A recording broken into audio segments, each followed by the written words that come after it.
नमस्कार, आप देख रहे हैं न्यूज़ पीटीएस टीवी और मैं हूं प्रदीप सेक्रियाल।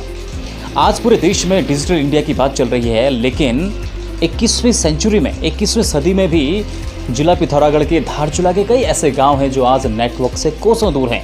आज़ादी के इतने साल बीत जाने के बाद भी ये लोग नेटवर्क के लिए तरस रहे हैं।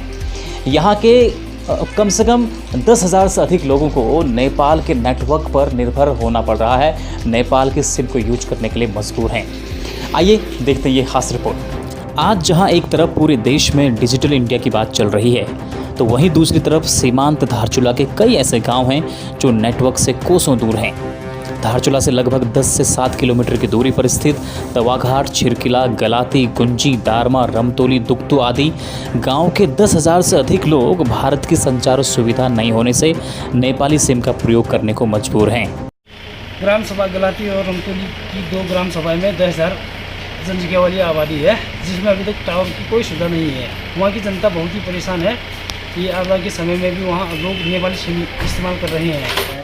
और ब्यास वैली, धर्मा वैली और चौंदास वैली में संचार की इतनी दुर्दशा है कि हमें नेपाली फ़ोन की और नेपाली सिग्नल नमस्ते और इसका ऐसे काम चलाना पड़ रहा है।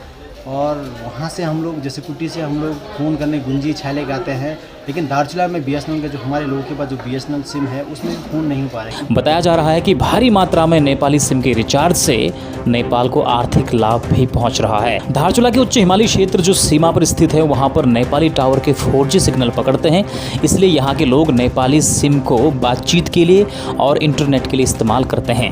हालांकि ISD कॉल रेट लगने के बावजूद भी मजबूरी में बड़ी तादाद में यहाँ के ग्रामीण नेपाली सिम का इस्तेमाल कर रहे हैं। इस आपदा के समय में यहाँ मुख्यालय में जो है खबर देने के लिए भी उनके पास फ़ोन की सेवा नहीं है। जो सरकार द्वारा 12 रुपये पर मिनट का सैटेलाइट दिया है, वो जो है गरीब जनता के लिए कार्य नहीं हो पा रहा है। इसलिए हम तो सरकार से भी अनुरोध करते हैं कि आप जो है इस सीमांत क्षेत्र की इतनी जो है जटिल समस्या का समाधान किया जाए। और कब तक हम नेपाल के भरोसे रहेंगे। और कभी कभी जो है नेपाल के नेटवर्क कभी ख़राब हो जाते हैं तो हम लोग संचार विहीन हो जाते हैं। एक तरफ जहां नेपाल गांव-गांव तक 4G नेटवर्क पहुंचाने में सफल हो रहा है, तो वहीं दूसरी तरफ भारत में सीमांत के कई ऐसे गांव हैं जो आज़ादी के इतने वर्ष बीत जाने के बावजूद भी आज संचार सुविधा से कोसों दूर हैं। अगर कहीं कहीं BSNL के टावर लगे भी हैं तो उनमें सिग्नल बद से बदतर होते जा रहे हैं। मेरे पास नमस्ते का सिम है, क्योंकि इंडियन सिम वहाँ काम नहीं करता है, तो नमस्ते का सिम से वहाँ काम चलाना पड़ता है। बहुत अच्छा टावर देता है। आपका गुंजी, काला पानी, यहाँ पे भी सभी नमस्ते का चलता है। हमारा दारमा, चौदास, ब्यास और हमारा धारचूला से ऊपर का जो एरिया है वो तमाम गांव है।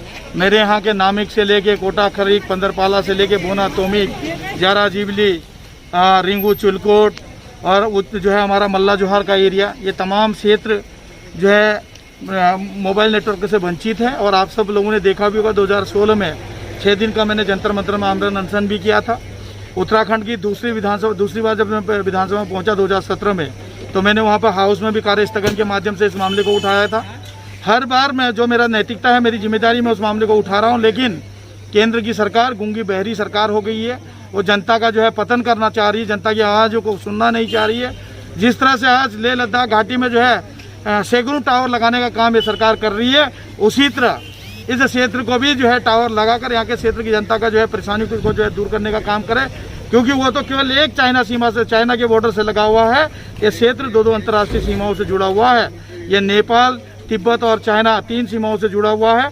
चाहे हमारा ब्यास घाटी हो, दारमा घाटी हो या हमारा मल्ला जोहार का क्षेत्र, ये तमाम जो है इंटरनेशनल बॉर्डर से लगा है। तो देश के प्रधानमंत्री जी को और संचार मंत्री जी को इस ओर ध्यान देना चाहिए कि किस तरह पर्वतीय क्षेत्र के लोगों की समस्याओं को दूर कर सकें। और निश्चित तौर पे मैं उम्मीद और विश्वास करता हूं कि मीडिया इस बात को उनके सामने रखेगी और मीडिया की बातों को सुनकर वो जनता को राहत देने का काम करें। और यहाँ जो टावर लगे हुए हैं, इसकी एफिशिएंसी पूरी क्षमता से काम नहीं कर रही है।